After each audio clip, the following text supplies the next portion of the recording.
have you ever looked at the specs for a new iPhone and an Android phone and just scratched your head?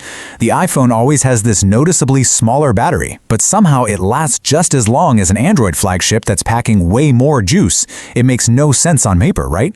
Well, it's a paradox, and today we're going to crack it wide open to see how Apple makes less into so much more. Okay, so first things first, let's just look at the raw numbers. On paper, this isn't even a fair fight.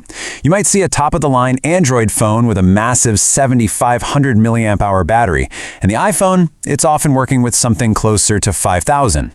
We're talking a 25, maybe 30% difference in pure physical capacity. So logically, the Android phone should win, every single time. But does it? So let's see what happens when the rubber meets the road in real-world use. Despite having a battery that's a third smaller, that iPhone might give you a solid 9 hours of screen on time. And the Android phone with its giant battery, maybe 10 or 11 hours. So you get a 30% bigger battery for only about a 10% boost in usage.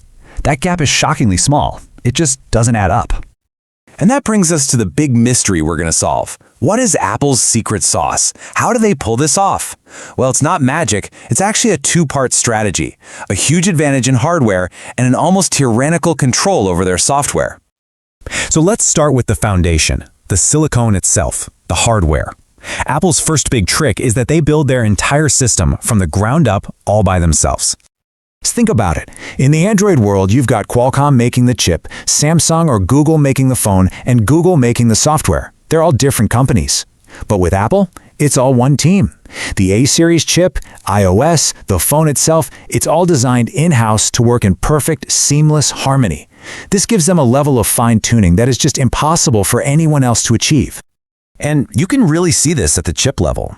Apple's A-series chips are completely custom-built for one thing, running iOS efficiently. They use this really clever technique that lets the chip dramatically slow itself down, just sipping power when you don't need all that horsepower. A Snapdragon chip, on the other hand, has to be a jack-of-all-trades. It's designed to work in dozens of different phones from different brands. It can't be perfectly optimized for any single one of them, and that creates waste. And it goes even deeper than the main processor. For every single iPhone, Apple designs a custom battery management system, or BMS. You can think of this as the battery's own dedicated little brain. While other companies might use an off-the-shelf BMS for a bunch of different models, Apple makes a bespoke one for each and every device. That gives them insane levels of control. So what does this little brain do? Well, three really important things. First, it stops the phone from overcharging with incredible precision. Second, it stops the battery from getting too empty, which can cause serious damage over time. And third, and this is a big one, it has a temperature feedback loop. Basically, a tiny thermometer right next to the battery cells, constantly checking for heat. But, hardware is only half the story. Now we get to the software, where Apple's strategy is best described as a benevolent dictatorship. iOS has an iron grip on what apps can and cannot do, and it's all in the name of saving every last drop of battery. Just look at something as simple as notifications. On Android, pretty much every app, TikTok, Facebook, you name it, can keep its own little connection open to its server, constantly checking for updates. Each one of those connections uses a tiny bit of power. Apple's response? Absolutely not. All notifications from all apps have to go through one single central channel. It's like having one mailman for the whole town instead of a dozen different couriers running around all day. It is just way, way more efficient. And this philosophy goes even deeper. When you switch away from an app on an iPhone, it is not really multitasking. The app gets a tiny window, maybe 5 or 10 seconds, to quickly wrap up what it was doing, and then iOS freezes it solid. It puts it into a suspended state where it uses literally zero CPU power. So the key thing to get here is that on an iPhone, most of your background apps aren't actually running at all. This whole process is managed by a system called JetSam. It basically organizes your apps, puts them on ice, and when your phone needs more memory, it just closes the app that's been frozen the longest. Android does things totally differently. It tries to keep more apps alive in the background using clever tricks to compress memory. And that's great for multitasking for sure, but all that background activity comes at a steep price: battery life. But here's the thing. This obsessive focus on efficiency isn't free. Apple's super strict rules create trade-offs, and these are trade-offs that you, as a user, probably run into every single day without even realizing why. So here's a classic one. You're deep into a gaming session, your phone starts to get a little warm, and then all of a sudden, everything starts to stutter and lag. What is going on there?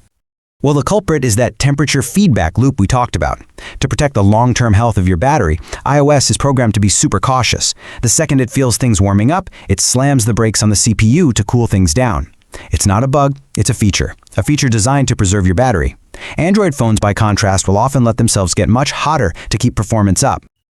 Or how about this one? You start uploading a big video file. You switch over to answer a text message, and when you switch back, the upload has failed. You have to start all over again. Yep, that's a direct result of the software dictatorship.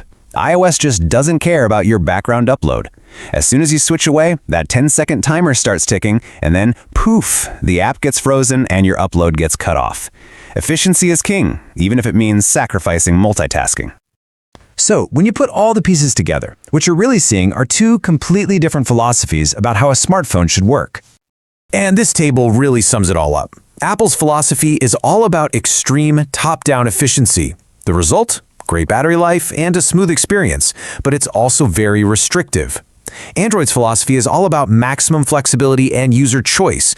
That means better multitasking, but it often comes at the cost of battery life and can feel less consistent.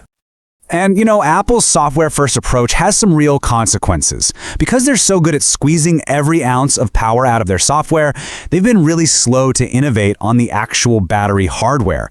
That's why iPhones still have smaller batteries. It's why their charging speeds are a joke compared to the crazy fast 100-watt charging you see all over the Android world. They haven't felt the pressure to get better because their software has been doing all the heavy lifting. Which leaves us with one last big question for the future. For years, Apple software has been its superpower, its ace in the hole. But now we're seeing these massive leaps in Android hardware, next-gen batteries, ridiculously fast charging, and it makes you wonder, how long can a software advantage last when the other guys are fundamentally changing the hardware game? If you enjoy this video, please like, share, subscribe, and hit the bell to the later update from my channel. Thank you for watching till the end, and see you in the next video.